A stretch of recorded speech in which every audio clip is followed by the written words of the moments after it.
How you doing? My name is Greg Stein. Welcome to Success at Scale with Triple G And Ventures. throughout everything, this is one of my fundamental tenets of what I do every day is just test your assumptions. You think you know something, prove it. You're make sure that you are correct in how you think about your problem, and making sure that you have the data and the tools and the information you need to make sure that you're not just like placating yourself. You're not saying, yeah, this is awesome, I know everything, I've done this for forever. Absolutely not. You're gonna It's a great way to fail if you're not Yeah, testing your keep assumptions. learning is something that I've picked up It's a great on, way to and put it yeah, too. Yeah. it's like in this data driven world, like you're constantly learning and proving it is essential, right? But Yep. learning is really key. Along those lines, you're building brands, you're looking at data, you're kind of analyzing things, delivering hardware, software, selling more, marketing. You're doing so many different things, and of course running your own businesses on top of it, which we'll get to in a minute. Let me ask you, one thing that's central to all of it is people. And the way I look at this is like people, purpose, passion. Like that's kind of how I think of it. Probably coming from my musical background, but how do you think about building teams, getting the right people behind a project? How do you think of Because I've been playing music for so long, and we played music together for a long time back in the day. It's an amazing like allegory for teams. You have everyone is in theory an expert in their individual field, but they all speak the same language. They all have they know their role, they know their part to play. And as long as everyone has the same goals and objectives, it's like this amazing thing. And there's so much magic that comes out of that. And when you have people that do that regularly, just amazing things happen. I've been in bands where I've had like just the most wonderful experiences, just because we knew each other well, and we could just like riff off each other and do these improvs, and just create just amazing things. In business, you know, there's a lot more. I'm going to argue there's a lot of maybe different things at risk. And the band analogy kind of falls flat in some respects, but you need expert people, you need smart people, and ideally you need people smarter than you are in the room with you. You need everyone to have the same goal and objectives and the same incentive. Incentive is key with everything. If people have different incentives, they will be constantly clashing throughout the entire Let me time. ask you, I mean, incentive, right? When you talk about that, incentive isn't just compensation, is it? I mean, obviously, it plays a huge part, especially when you're in business, right? Sure. People work. There's very few people that will work for free, Sure. right? Um, so, and as an entrepreneur, or as a business owner or business leader, my role is to, do everything that no one else can or wants to do. In some respects, it's one way to put it. Yeah. But my incentive is built into the company. As long as the company is creating value, I'm creating value for myself, right? So that's an easy way to do incentive. That's maybe not necessarily compensation based, but incentive also comes in the form of just working with amazing people.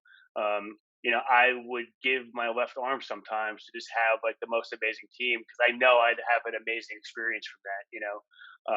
And that is incentive there. I'm not a sports guy, but I know there are many others that are, and I'm sure some of our listeners are not musicians. So playing into that, if you're on a winning sports team, or even if you're losing, but you all are united and have a sense of accomplishment that you can get to that goal, you believe that you are going to get to that goal. There's something magical that happens, in a team of people, that like they will go to the end of the earth to make it happen, versus when it's like, oh, it's some tactical deliverable and like that's it, or they don't understand how that tactical deliverable relates to the bigger picture of getting to that goal.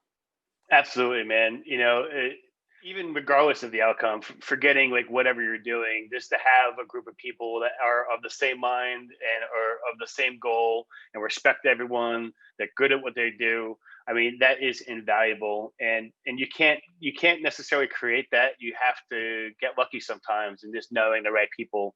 There's one guy I know, this guy Douglas Warshaw. He's an amazing guy, but his like quintessential thing is that he's an amazing team creator. He knows exactly, he can read your soul just by looking at you and know what you're going to be good at and where you should go and you should be working with and all this stuff.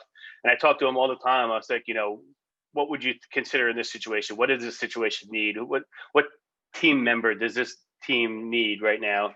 And he's always got an amazing answer for it. And having that skill, whether it be a learned skill or just intuition, is like vital, and maybe not something you can necessarily like replicate constantly without having to screw it up a few times. You got to like learn your lesson. You have to like really be. You have to understand what makes a good team. You have to see it. You have to experience it before you can kind of replicate it necessarily. At Triple G, we think about, how we can do, really, great things, business growth from seed to scale. That's our tagline. That's what we think about. But you come at things from a very cool angle and something that most people are desperate to learn about, which is, you're a technology strategist, somebody who really understands how to leverage technology to grow a business, specifically with AI and machine learning. What role is AI machine learning playing in your world? What are you working on now? Like, what are you up to? And how, I guess one other question in there, how does whatever you're working on, play into our listeners right now? How does it help them? Machine learning and artificial intelligence play a really important role in my day-to-day now because of the company I run, DAR.WIN. We use machine learning and artificial intelligence to go and solve business problems for people. And it's one of those amazing tools in our new kind of ever-expanding toolkit as technologists that we can leverage to go and do amazing things. The question that I always fundamentally ask both myself and my clients when we're implementing it is, can machine learning or machine learning algorithm do the job better than a human can? And that comes in two fundamental ways. One is the complexity of the problem, and two is the scale of the problem. And so the complexity is, the quintessential example is if you kind of close your eyes and imagine a train in a train station. As a human being, we only need to see one or two trains and one or two train stations to forever know what a train and a train station look like. But for machine learning algorithms, it might take millions and millions of pictures that are properly categorized for them to even get close to predicting what a train and a train station looks like. And so that's the complexity of the problem. Is it something that it's good at to begin with? The second one is scale. If you needed to look at one or two pictures of a train and train station, a human's a great tool for that. And you could pay someone a couple bucks an hour to maybe do that for you. But when you have billions and billions of images of trains or of anything, and you need to define trains in a train station, that's where this just like kills it, right? That's where machine learning, that's what it was built for.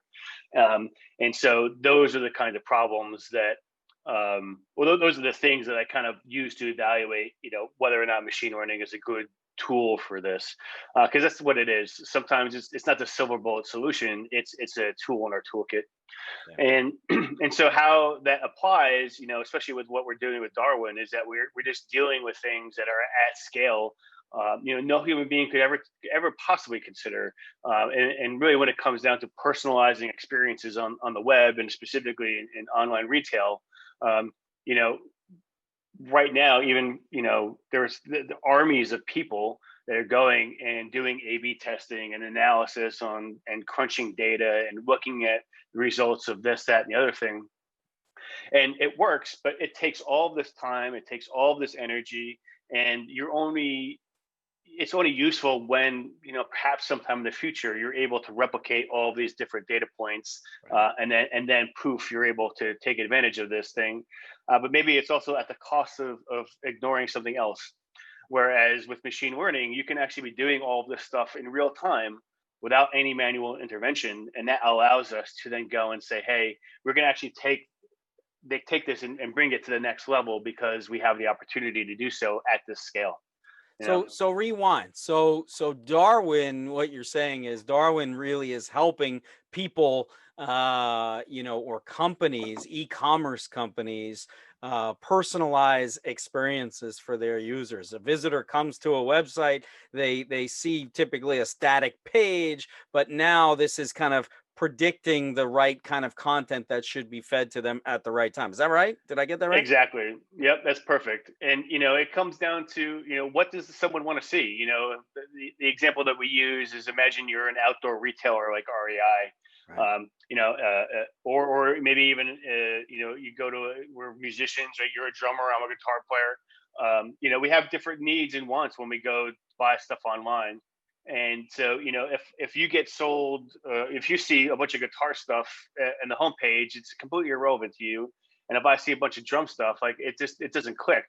But if the algorithm can know, because of what we came from, what set we came from, or maybe what we've looked at in the past, that you're a drummer and I'm a guitar player, we can optimize that experience instantly.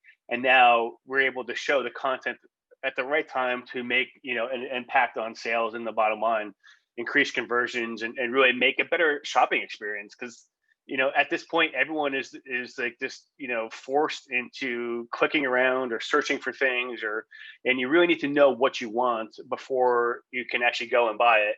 Whereas with Darwin, you don't necessarily need to know. It can kind of predict and show things for you, and it gets better every time. So the next time you visit, or the next time a drummer visits, it's going to be that much better over time. So. As always, you are the man. Thank you so much. This is literally success at scale with Frank McDermott and Triple G Ventures, and super happy to be here. Thanks for listening. Have a great day. Peace. Thank you.